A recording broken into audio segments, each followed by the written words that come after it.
Are you looking to save money, be more efficient, and enhance service delivery in your communities? If so, this panel is here to help you today. Cheryl Hilver, we'll begin with you. You're with ICMA and the Center for Management Strategies. Tell us about these new resources and tools that are available to folks out in the community. Well, we are excited to make available to local government managers just a whole host of new resources as well as tools that will help them in their deliberation on collaborative service delivery.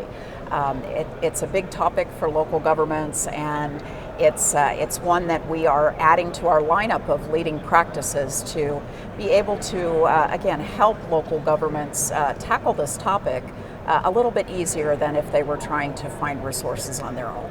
David Swindell is here as well, and he is the director of the Center for Urban Innovation at Arizona State University, and you've been working a lot with collaborative service delivery. You actually did some research for this project, and tell us, what is collaborative service delivery for those who are not familiar with it, and why is it so important to local governments? Well, it takes a lot of different forms. It could be two municipalities working together to deliver a particular service. It could be a municipality and a county working together at two different levels. It could be a municipality and a private company working together, or a nonprofit. So there's a lot of different forms that the collaboration can take in order to deliver a particular service.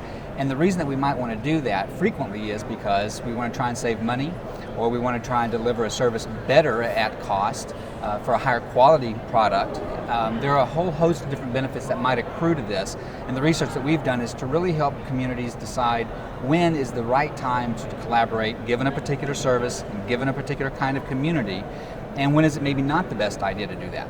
And what type of tools and resources are now available based on your research? Well, we've done several different presentations here at ICMA, and we've got a webinar that's available on the CMS website. The other materials, the tool set itself is going to be available. We're going to be rolling out different pieces. Some of it's already posted with regards to the decision about whether or not to go ahead and make the collaborative service delivery arrangement. And the piece that we're about to roll out next is what kind of service delivery arrangement makes the most sense. There's an extensive bibliography that we've provided online for people who really want to get into this even more, that informed how we built the tool. A lot of case studies that are available online as well, interviews that we've done that informed, again, the research that went into creating the tool. Susan Mays is here, and your organization helped fund this research. Why did you want to invest in this? Well, CH2M Hill has worked with local governments for 70 years since we were founded, and about half of that time we've been working in the area of public-private partnership. And I think one of the key reasons why we wanted to do this is to help local governments who are interested in partnering and interested in doing service delivery in a different way with some of the basic tools that they need to make decisions about. Do I want to do this? Do I not want to do this? The things that David described. There's never been a tool in our industry where somebody can sit down collaboratively within their government and make some collective decisions about, is a partnership something that's right for me? Whether that's with the private sector, the not-for-profit sector, or with another public sector entity. Local government just hasn't had that tools, and now those are available, and we're excited to help bring those. What are some of the variables that a city or county would look at to decide whether or not this is the right agreement for them? Tackle that one? So first off, we break it into two different factors. One is the type of service that you're looking to deliver, and the other are characteristics about your community. And then there are 7 characteristics under each one of those factors that the staffs literally sit down and discuss and score on a 1, 2, 3 scale to determine whether or not it's a really good idea or how hard it's going to be to deliver that service in that community context, and whether or not it's a good idea to do so. Then you would go to the next tool if you decide that you want to do a collaborative service, to determine what kind of collaboration makes the most sense. Public-public partnership, public-private partnership, any of those kinds of combinations. Can you give us some examples where this collaborative service delivery has really worked?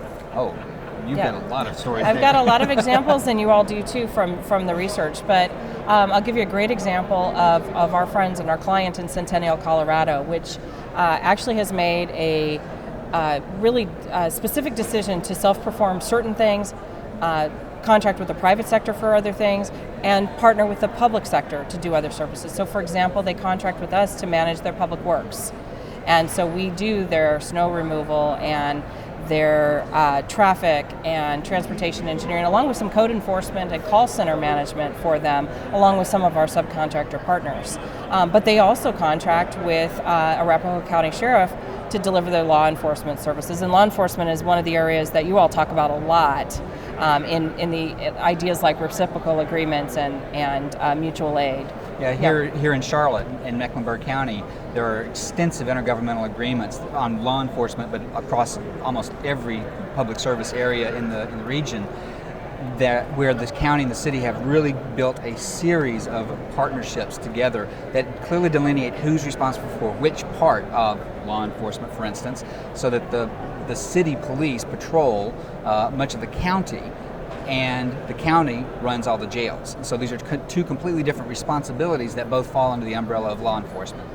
And those are really big, comprehensive examples. But we have also a lot of information about how just one city to another city, or one city to a business, or one city to a local nonprofit can work together to deliver service as well. So what I really like about our resources is they run the gamut from very simpler types of collaboration arrangements all the way up to some of these more full-scale examples. It's really about working together, and if a city or a county manager wanted to find out more information about these new resources and tools that you have to offer, how would they go about finding out more?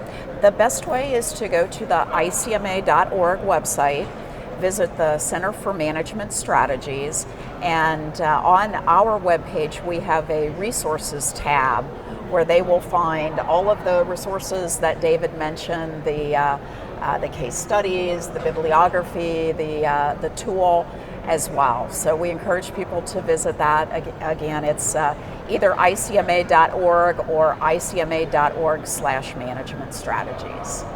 Good information. Thank you so much for your time and information, and enjoy the rest of the conference. Thank you.